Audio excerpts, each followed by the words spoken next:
Valves have been locked up to put flight pressure into the tanks, and as we just heard, they're stable at step 3, which means the tanks are ready to go.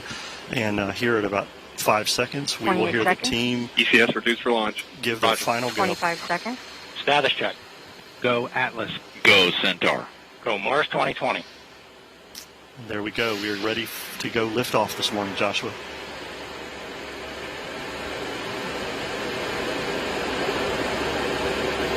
Eight, 7, 6, 5, 4.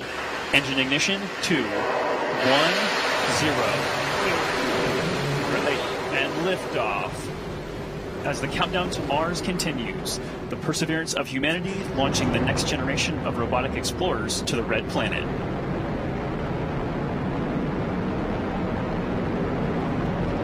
And Atlas TU has gone to closed loop control.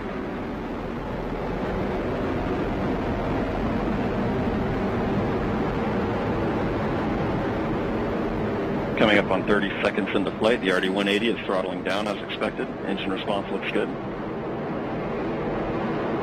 And Mach 1 Atlas 5 is now supersonic.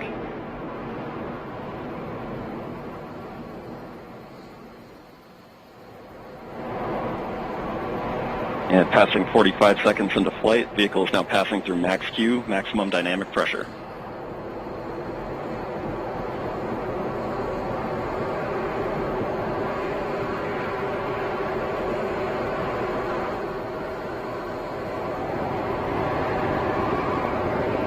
And passing 1 minute into flight, the RD-180 is throttling back up as expected. Engine response looks good.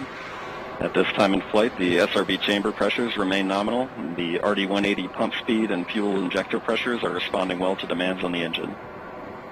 Standing by for SRB burnout shortly.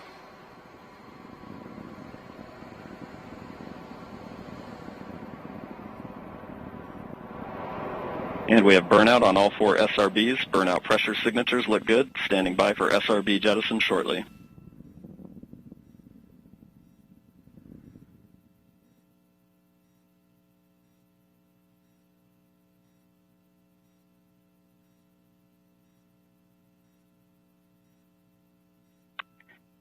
And we have a good indication of SRB jettison of all 4 SRBs. And the vehicle has gone to closed loop guidance. Vehicle body rates are responding nominally at this time.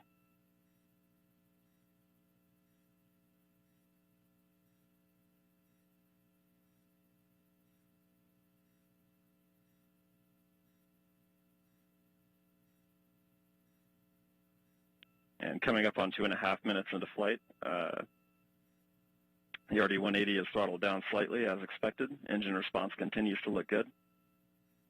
At this time, the vehicle is 50 miles in altitude, 85 miles downrange, traveling at 6,000 miles per hour.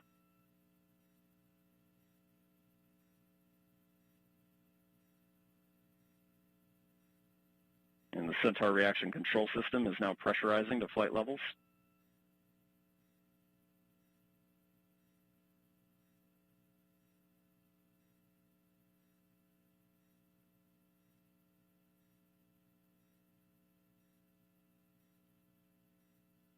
And just past 3 minutes into flight, the RD-180 is now throttling to maintain a constant 2.5 G acceleration limit for payload fairing jettison.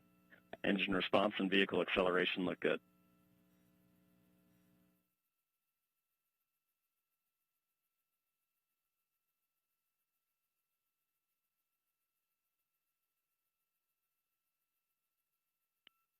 And we have good indication of payload fairing jettison and Centaur forward load reactor deck jettison.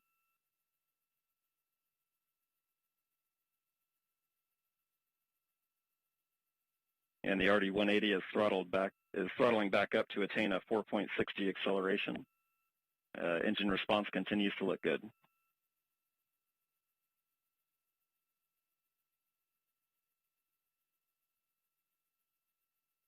And Centaur has begun the boost phase chill down sequence to thermally condition the RL-10 for operation. Standing by for BECO shortly.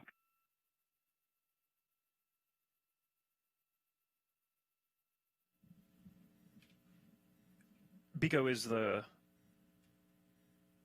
BECO's the call for booster engine. And we have BECO, booster engine cutoff, standing by for stage separation.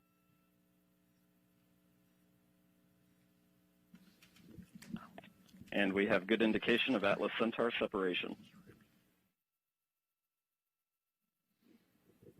So there you're seeing live footage. And we from have the MES rocket. 1. RL10 operating parameters look good. Chamber pressures are stable.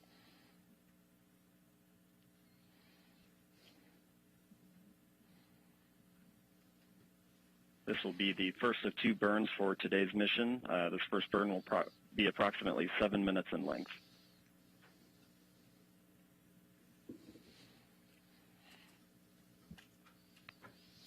So, Mick, that's pretty exceptional footage there. That's live video. We will see that switch over shortly into an animation that kind of helps let us know what's happening with the rocket. But right there, a beautiful liftoff. Fun to feel that rumble in the building here as we proceed towards orbit and then towards Mars destination. Yeah, absolutely. It was great watching an on-time liftoff of the Atlas V with that little over 2 million pounds of thrust. Cleared the tower in roughly 5 seconds. Josh, you and I worked the InSight mission, and if you recall, that mission on the West Coast took about 17 seconds to get past tower. So with those 4 solids today, this thing really got out of here and on its way. It's, as we hear from Jesse, everything's looking nominal, and all vehicle parameters are within the design limits, and we're getting ready to come up on a main engine start for that first burn that Jesse was talking about. Yeah, so recapping this countdown to Mars, the stations began to be filled up this morning just after midnight. Preparations, fuelings, powering up all the way through that liftoff that happened, I think, Mick, it wasn't precisely on time. I think you said it was like 10 milliseconds early. So it's pretty much dead on. Yeah, dead on. This team does a great job. As I said, they're very focused, very disciplined. As Tori also said, courageous. They have done a lot of work to get us to this point today through this pandemic, changed how they did some of their work, made adjustments as needed, a lot of cleaning, a lot of things, a lot of wearing their face masks, doing all kinds of things. And so this is an exciting time, not only for the JPL team in Mars 2020, but everybody that's worked this mission and for the country and the agency. So this is exciting to see. We still have a long way to go, Joshua, before spacecraft separation. Yeah, we had a really quiet countdown today, which is phenomenal, that we got off the ground on time. And we are proceeding now that we are in the middle of the first burn. It's tough to make out, but that engine is lit and it's firing.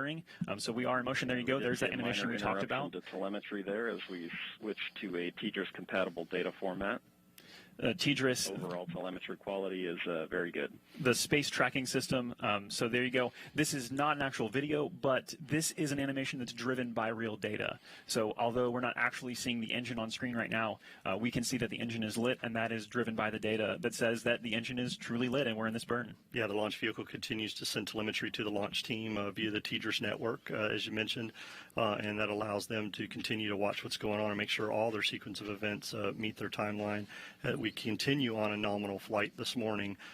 This first burn, as we heard earlier, will be about 6 minutes. This will get us into that park orbit around Earth, allow us to get on our way, and then get into that approximately 30-minute coast period that we're going to have. 8 minutes into flight, beginning to see the Centaur PU system balance out mass errors, seeing very stable body rates in the Centaur. So we've mentioned 5 teams at play, and although if you were watching, hopefully you got a chance to see this in person, if not on camera, it's easy to kind of say, oh, it's over, like job done, but all 5 of these teams still very much engaged, still very much focused, because there's a lot of work ahead as we proceed through this first burn, and then a coast phase, like you mentioned, Mick, and then a second burn, and then spacecraft separation and the acquisition of signal from Mars 2020. So a lot more coming up here. Mick, I know for Launch Services Program, you guys manage the launch, so what is